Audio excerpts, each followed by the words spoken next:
What the fuck is going on, everyone? Welcome to the Casual Report Plus. I'm your host, JT.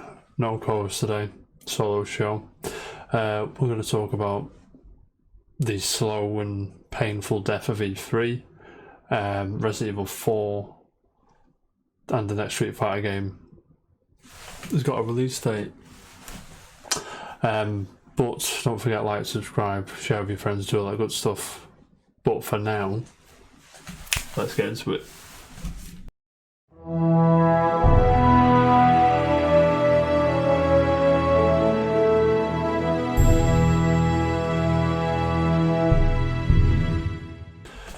hope you're all well, everybody. I hope you're all having a good time. I hope you're all living the dream.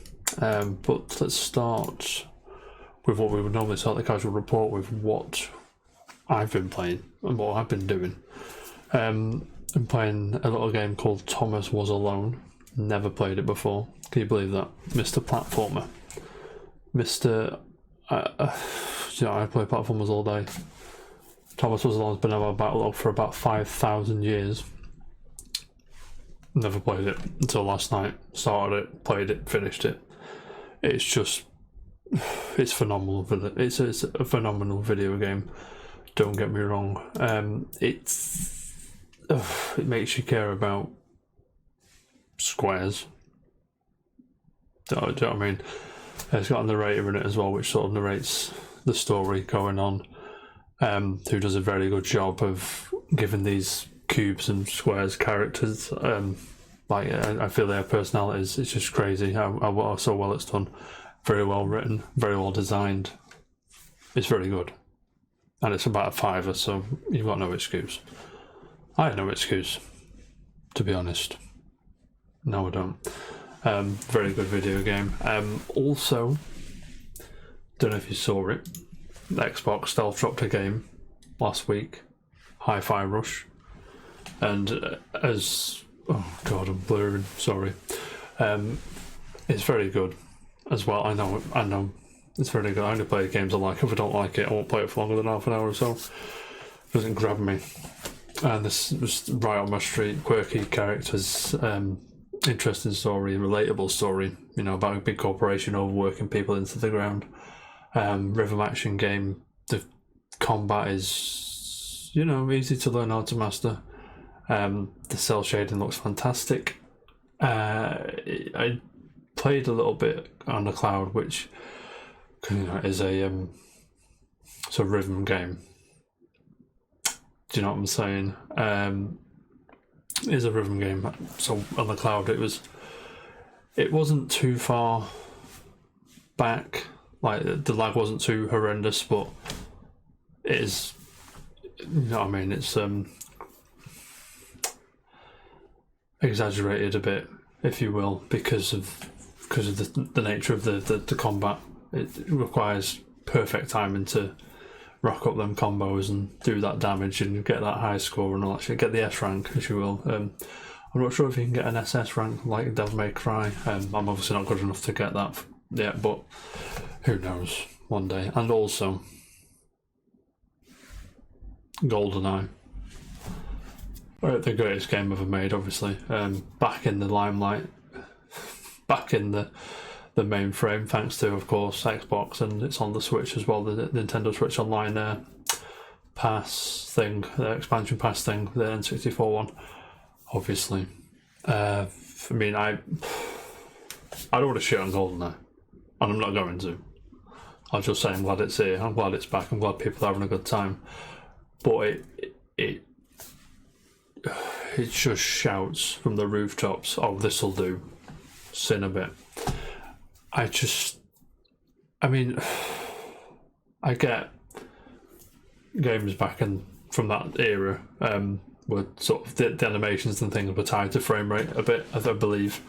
If I'm wrong, just fucking shout at me in the comments, but I believe it was tied to frame rate, and I've seen people like sort of put the frame rate through the roof on games from that era, and the game just fucking breaks. And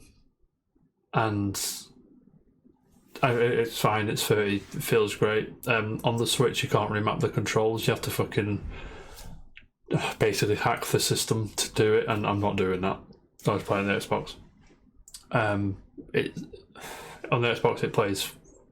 I thought it was going to age worse than it has done when you had dual stick controls, because obviously with the N64 controller, with the 3 prongs and the C buttons and all that shit, it doesn't age well. But I mean, with the twin dual sticks, no problem at all. And also, I'm surprised more games haven't done this with the difficulty of the game. It's more than just tank the enemies and slash your defense in half. Do you know what I mean? Like most games will just put more enemies on, give them more health, and make you take more damage, or give you less health or whatever. And that's fine, but that's one of the main reasons I rarely play on anything other than the medium difficulties, because I just want, like, in Final Fantasy VII Remake, for example, you're not allowed to use items, you can't use items, which adds an extra layer of strategy to the game. At first, it's a bit rough. I was playing the first couple of battles, I was like, I don't think I can do this. Like, I rely too much on the items, and then you sort of rejig your materia, learn a bit better, learn better strategies, and by the time you face the Sephiroth at the end, it's game over, mate. You may as well be an easy mode. That's the thing with difficulty of the game as well. It sort of layers. In GoldenEye, it gives you objectives, and the harder the difficulty, not only obviously the enemies are probably, there's more enemies probably. I haven't played too much of Secret Agent, Double Secret Agent, whatever the top one's called, but it adds more objectives. So, like, on the easiest difficulty, there could be 1 or 2, then there could be 3 or 4, then there could be 5 or 6, which adds, like, again, another layer of I say strategy, but you know what I mean, to the game. And also, what else have I been doing? Well, a certain TV show I've been watching, which aired its 3rd episode the other night, depending on when you're watching this, the other night, last week, a couple of months ago, whatever.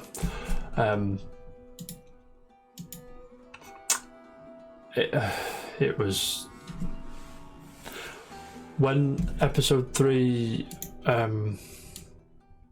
when the screeners, the reviewers watched the show. I think it was the first 5 or 6 episodes they watched or whatever. Episode 3 was the one they were singing from the rooftops about, the one that was shouting about. I was really looking forward to it. I was like, they best not let me down. They best not let me down. And then last night I got in, Chinese on, bang, let's do it. And we watched it. Me and my wonderful girlfriend watched the show, and it was just, I mean, I understand this is the episode where it's, according to Neil Druckmann, who created Last of Us and who works in Naughty Dog, this veers most away from the game out of all the shows, out of all the episodes. And I have no problem with it personally, but I do see where that argument comes from, where it's Bill as a character who's played by Nick Offerman, who's plays Ron Swanson from Parks and Recreation. I do watch Parks and Rec a lot, and it did take me a couple of minutes to shake Ron Swanson from Bill. But once he was shook, Nick Offerman is a wonderful, wonderful actor, and this episode was beautifully shot. Everyone involved on the A game. It was heartbreaking. It was riveting, exhilarating. It was unbelievable. TV does not get better or a lot better than what we watched last night. The gentleman that plays Bill's love interest, Frank, Murray. I'm so sorry, I can't remember his name, man. He was fantastic as well. The relationship they built prior to Joel going there, slight spoilers for the show, a little bit for the game. Slight spoilers for the show. Going to Bill's town or whatever it is, and it was a town in the game. I think it was more of a shack and then a few shops and that in this show. It's just, oh my god. Yeah, they fall in love. There's a gay relationship as well, which is very nice to see that in the spotlight. I mean, I'm sure people making this up onto it like, oh, he was never gay in the game. I'm like, yes, he was. Like when Ellie finds the magazine with the gentleman on it and the pages are stuck together, and Bill even says he was my partner. And people are still, I don't believe it for a second, but people apparently are still surprised about his lifestyle, I'll say. And the bit, it hit me like a ton of bricks when Frank gets ill, and Bill brings in the meal, and it was the first meal they ever had together. I was just, when he sort of accepts his fate, Frank, he gets like not a genuine illness, but he doesn't get cordyceps infection. He gets, I would assume it's cancer or something, or pneumonia or something like that. But yeah, they he sort of accepts his fate. He's like, I want to go to bed, and Bill just says, yeah, right. And there's like, look, that over like a bitter loss which was in the game, and Bill's still around. And Ellie doesn't meet Bill in the show, so I mean, I get the but this is fantastic TV. I'm be surprised if the show hits the heights again of this episode 3. I also want to give it props for the main characters in the show were barely on screen. They had about 2 or 3 scenes. The show was carried by side characters. Like in the game, when I speak to people about the game, no one remembers Bill. I was like, oh yeah, he's the guy from the... I have to really dig and say, no, it's this guy. Like, oh, him. I had to show a picture in some cases. I was like, oh, that guy, right. And to sort of build that backstory of that character, that show from that, it's just fantastic. And I really can't wait to see where they go. I hope the show ends with that scene. I'm not going to spoil it, but that scene has to be the end of the show. But I'm all for veering away if it makes sense in the world. Because in some cases, when adaptations take place, they sort of veer too far. Like, the one I always bring up is the Resident Evil film, the first one, where it's it's a zombie film, no worries. But then they go underground in that site. It's not Resident Evil. No, it's not. Those films are, I'll say, serviceable, but you know what I'm going to say. But yeah, the show's great. Yeah, I can't wait till next week. Let me know what you think. I'm very positive online. It's heartbreaking though. But there's signs of happiness, and there's like that layer of, because the game is very bleak, and the show up until this episode has been very bleak, and to see like a sliver of happiness from 2 people it's nice to see in that world. I know Ellie gets a bit of action in the second game, but you know what I mean. Yeah, but that's what I've been doing. Let me know what you've been doing. But until then, let's move on. Let's do it. A few stories today. First one, you've probably seen it from the title of the video. I probably put a nice little thumbnail on there to help the algorithm out for me with them views, mate, and them likes as well. Cheeky, mate. Xbox, Nintendo and Sony won't be part of E3 2023. That's an exclusive from IGN. Kat Bailey gives us this one. I'm going to read a little bit of it, but I think you know where I'm going to go with this. I hope you know where I'm going to go with this. E3's first physical event in has it been 4 years? Yeah, no, 2019, yeah. Wow. Yeah, that's rough. Supposed to be a triumphant return for the trade show, an opportunity to recapture some of the excitement of past conventions, which historically have been major showcase events for the game industry. Yeah, I'd agree. However, it appears that when E3 2023 hits the Los Angeles Convention Center in June, it will be without three of its most important draws. IGN has heard from multiple knowledgeable sources that Xbox, Sony and Nintendo won't be part of E3 2023 or have a presence at the Los Angeles Convention Center show floor. That surprises me a little bit. I'll tell you. I mean, Nintendo, apparently, they have the Treehouse thing. They do the Direct. This doesn't say Nintendo won't do Direct. This doesn't say Xbox won't be at the Microsoft Theatre. I think it's down the... I've never been in Los Angeles, you have to forgive me. I think it's down the road and across, but I'm not sure. But the E3 badge usually gets you into that show. But Xbox could have said, oh, do you know what? You know, these developer directs are pretty cool. Let's just do one of them. Sony may have a state of play, may have a PlayStation showcase, may just fucking... you know what I mean? Just pie it off completely. Because why not? It's a waste. It's not a waste. I'm sure it gets eyes and ears on your products. But if you can just get the same eyes and ears on your products by putting together a video, as opposed to hiring out a show floor space, I imagine that's not cheap.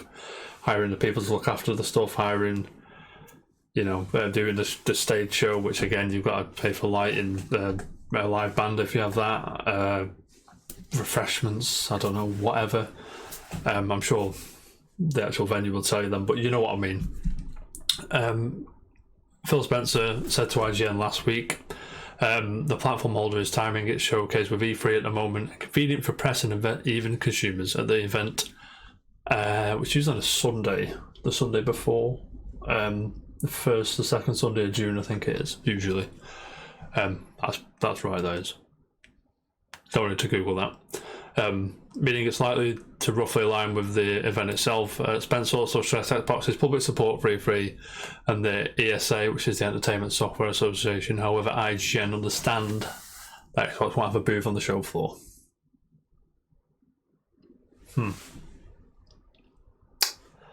A developer direct isn't out of the question. The one they just had was very well received. From what I saw online. And yeah, I hope I mean, E3 gets a lot of shit, yeah. I understand that. And I can see why, because it's very corporate bollocks down your... I get it. I get why it gets shit, but I also enjoy, you know, these trailers, man. Like, candy to a baby, mate. Do you know what I'm saying? It's always sprinkling the cinnamon on the... Mate, you know what I'm saying. And E3, fucking Phil Spencer continues. E3 is just to me one of the seminal moments in gaming. Agreed, Phil. I love the history of the going down to LA. Wouldn't have a clue, but I'm sure it was great. Thousands of people there, getting to see great new things, getting to see people in the industry, the fans that we've had. Definitely want to see that to continue. Now with these three on here, I do worry it's just going to be an EA, you know, here's FIFA, here's Madden, here's a new single player game. But to be fair, post MTX stint, EA have had, the games have been pretty good. Like Titanfall 2, just played, finished that was fantastic. People like Apex Legends again in that universe. Star Wars Jedi, very good. Dead Space Remake's getting a lot of buzz as well. Again, very good. So the future's, if they can keep their hands clean, we'll see. And it's going to be Ubisoft shoving Assassin's Creed down the throats, which I've got nothing against. I mean, Assassin's Creed is enjoyable. But when it's all you've got and it's all you shove down the throats, where's Rayman? Oh, he's DLC in that new Mario game. Do you know what I'm saying? I hope there's more to it. And then there was a timely tweet from Jeff Keighley saying that his Summer Games Fest is going to be, you know, basically around the corner, which I don't believe for a second. Do not believe for 1 second that was no, he didn't say that and go, okay, let's do it, we're in. But hey, it is what it is, mate. Yeah, I mean, yeah, I don't know. And with, let's move on to Nintendo. With them, they seem to have nothing after Zelda. Is Pikmin 4 out before Zelda? I should have looked that up before I press record. I'm not going to stop. I've started, so I'll finish. Mastermind. Yeah, that's this year as well. It just says 2023, so I assume it's the back end of this year. Again, people like Pikmin. That's a hole in my backlog as well. Never played Pikmin, which again, shocking from me. It's not going to be as big as Zelda. I think Zelda's looking like the last hurrah for the Switch, which says to me, I don't want to. You can bookmark this. We'll see. At least. See, because we saw Switch games before the thing was even fucking announced. Do you know what I mean?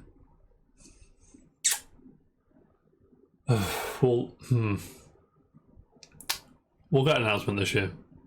We'll get we're working on a new console, we'll release it soon. We'll release more information soon. Word. This year. Whether they go, here it is, it's coming out next March or April. Done. Probably not. But it seems to be slowing down, because remember when the Switch first released, it was very top heavy with Wii U games that are basically obviously ready for Wii. Odyssey was a Wii U game. I know it started as a Wii U game, we all do. There's no way it didn't. Xenoblade Chronicles 2 as well probably started as a Wii U game. Bayonetta 2 was a Wii U game, beg your pardon.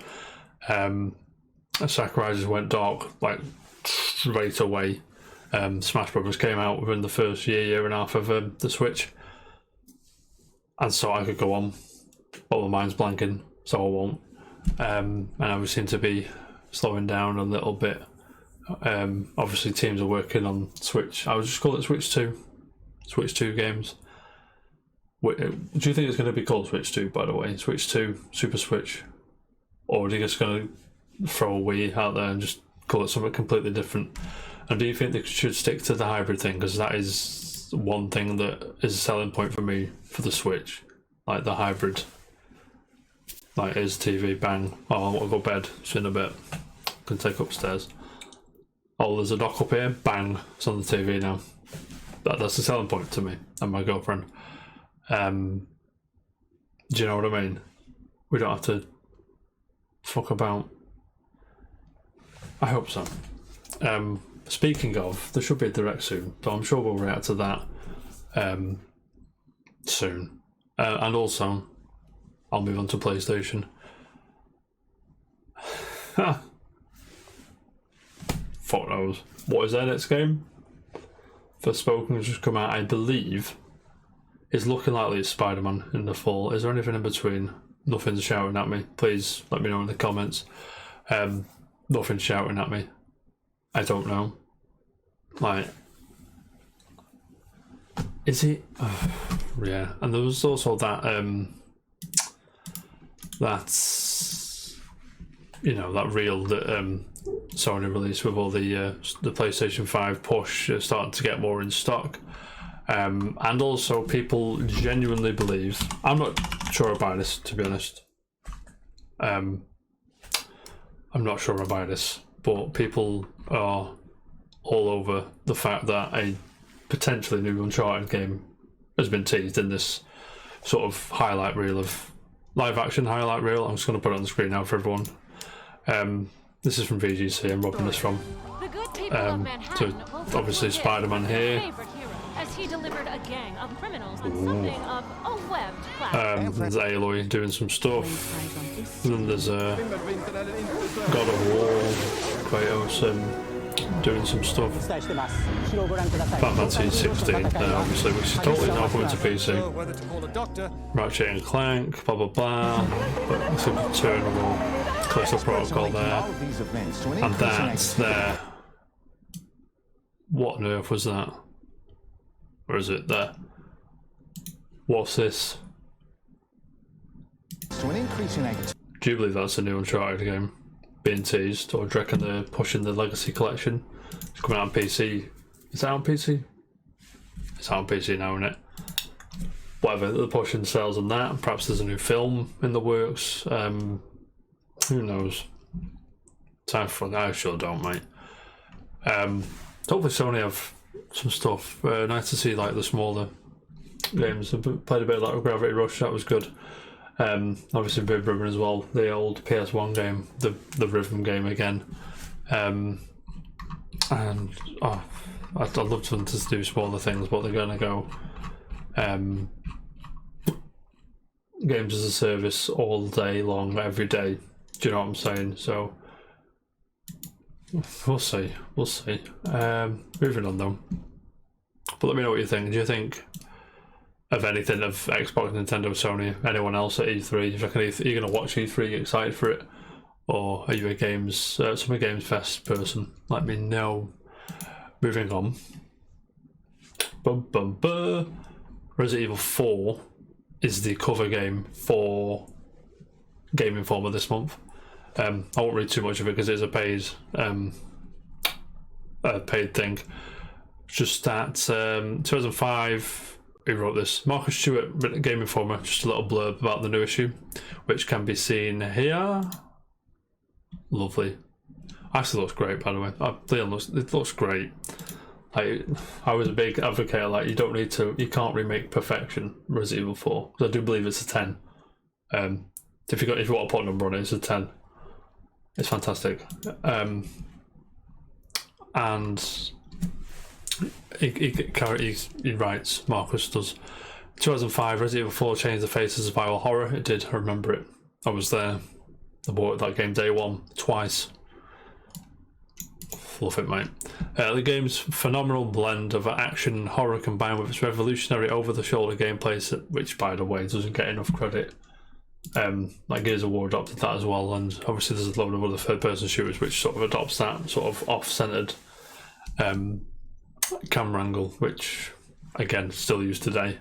Capcom hopes to recapture with a modernised remake that reinvention graces Game Informer's cover this month. Let me know if you think they should have remade Code Veronica first, because I feel that game gets a lot of backhand from Capcom and I quite like it.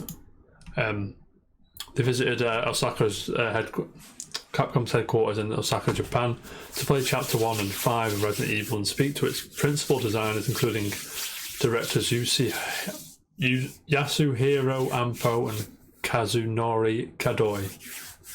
I'm sorry, gentlemen. Who previously led the Resident Evil 2 remake. So it's in good hands. 12 pages in that issue. It's out. It's not a date. Must be out now. There's not a date, so I don't know. But anyway, I'm reading on Twitter as well from Akami Games. Let's read this. So Resident Evil 4 remake, new details and screenshots. Side quests are now in the game.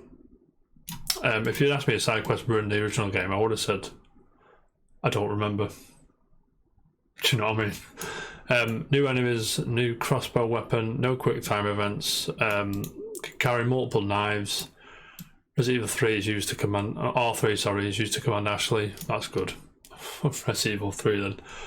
Capcom didn't want to start from scratch, but turn everything to 11, which is fair enough, and these images are there looking fresh. And there's some more images there. But yeah, the game looks great. Is it the best Resident Evil game? I think it is. I do think it is.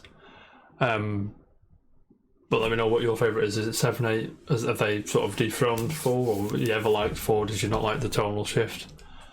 Let me know in the comments. But moving on. I wish John was here now, because the next Street Fighter game has been dated and, you know, there's been a new trailer out. And it's not Street Fighter 6. It is a phone game from Capcom and Crunchyroll Games, of all people. It is where is it? I'm reading from Matt Wales, Eurogamer. The Street Fighter's back in a big way this June with the launch of the Legendary Fighting Series 6 numbered installment later on in the year. That's in June, he just said.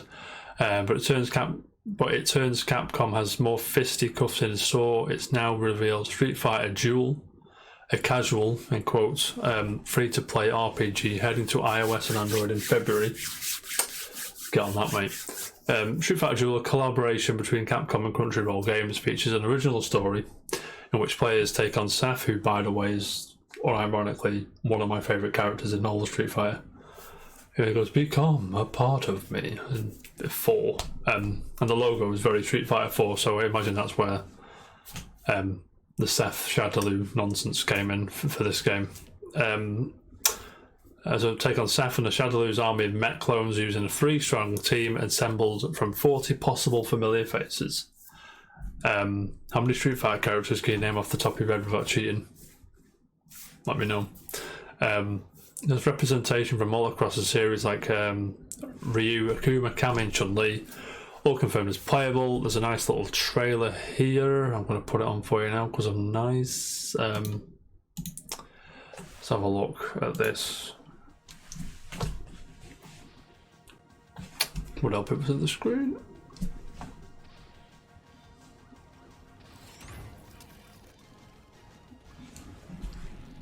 There's no gameplay in this, I don't think.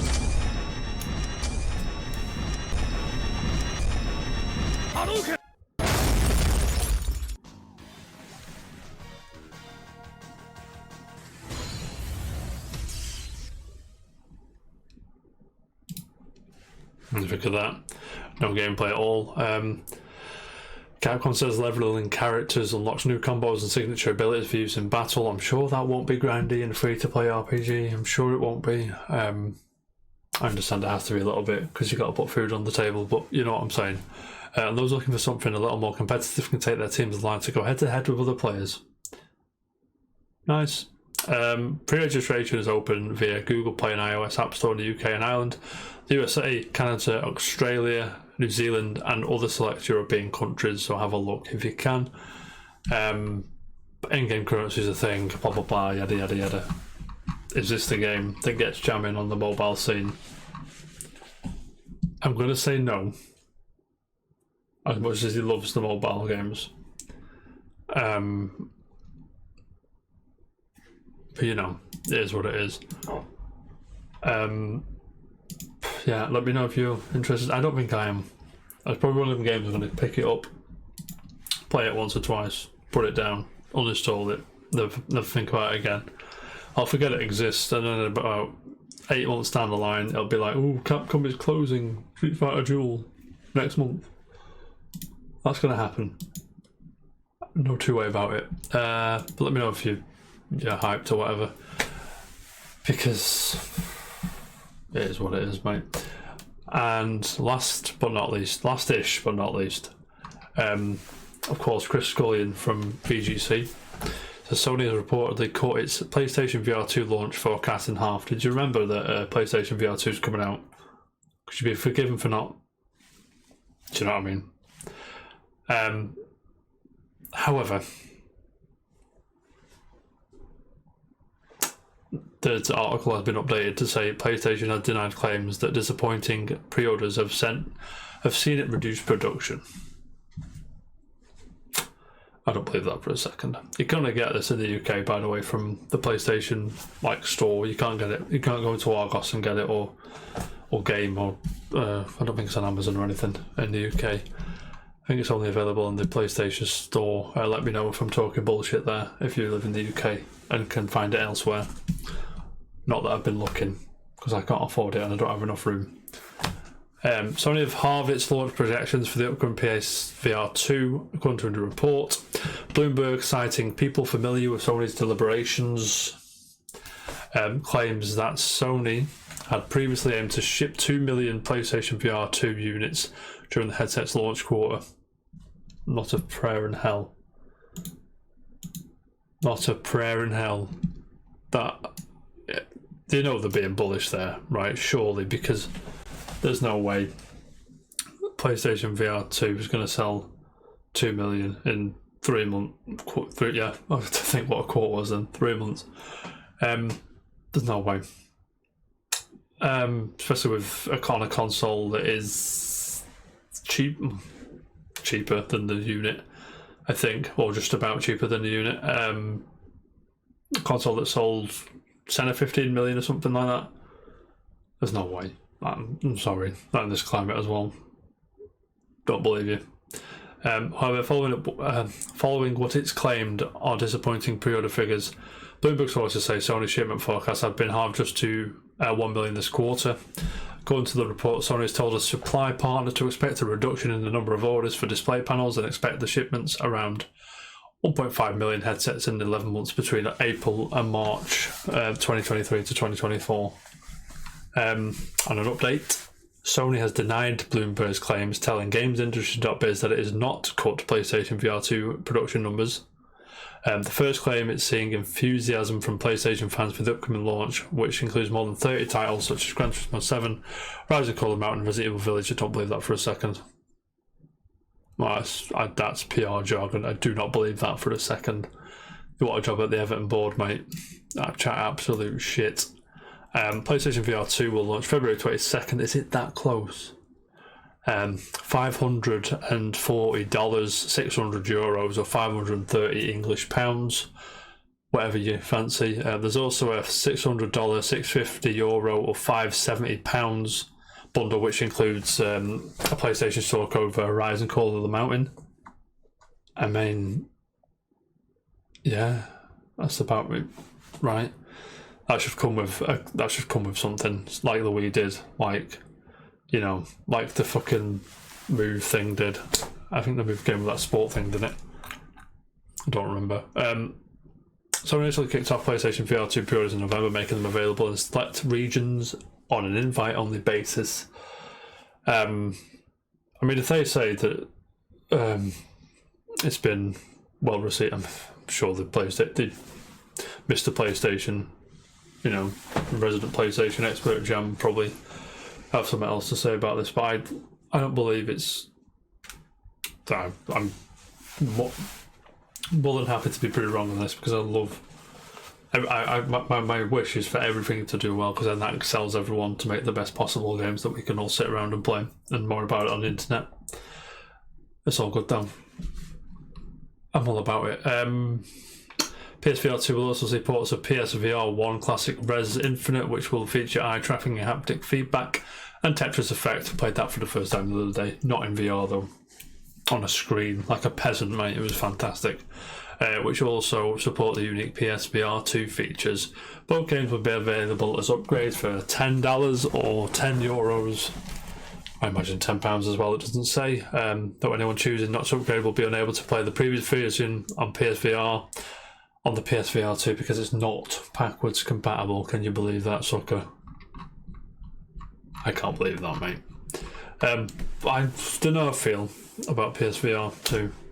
Because the VR never had a killer app for me. Maybe Alex, Half-Life Alex, you know, maybe Beat Saber. But did I really want to spend £200, £300, £400 on a headset which I'll use once or twice every couple of months? Probably not. I get a Quest as well, because I believe they're the ones you can just put on your head and put it away. I haven't, because I've played the VR at obviously Mr. PlayStation's house, Jams, and it was just wires and shit everywhere. It might have been Jan's brother. It doesn't matter. There was just wires and shit everywhere. It was annoying. It stressed me out. But I have high hopes that VR will kick off. I do believe, though, in 50 to 100 years or whatever, we'll still be sat there with a fucking controller playing video games like we do now, like we did in the 80s. I don't like touch. I mean, maybe us old people will die out.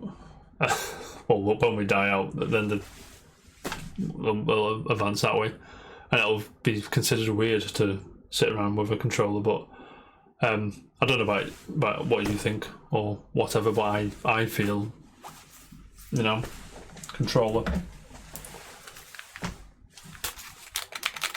That's how I like to play games. Again, VR's cool though. I've seen a video of Beat Saber now on the screen. It is what it is. And last but not least, before I go, today is officially Final Fantasy VII Day in Japan. Jordan Midler, again, VG said, I didn't notice this when I was researching the show. They've been registered to celebrate the anniversary of the game's release. The official Final Fantasy VII page says, we're delighted to announce Final Fantasy VII Day has been officially registered in Japan to commemorate the anniversary of the launch of the original game. To celebrate, here's a special message from Yoshinori Kitase, producer of Final Fantasy VII Remake Project, which, by the way, is that is my most Final Fantasy VII Rebirth, my most anticipated game that's like in knowledge that we know of, that is real. And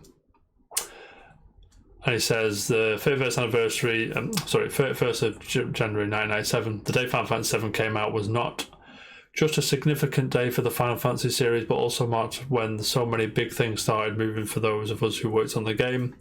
I remember being overwhelmed at the breakneck speed with which video game technology was evolving. To be fair, you look at a game in 1997, you look at a game in 2015, whatever. It's madness. And you watch films from that similar sort of era. Do you know what I mean? You compare them and it's just like, it's crazy, man. The establishment of the official anniversary day, I will now always remember these things and hold them dearly in my heart. Well, congratulations, Yoshinori. Mr. Katase, you fully deserve it. It's a great game. Big Leg, it's massive when that came out. Everyone played it.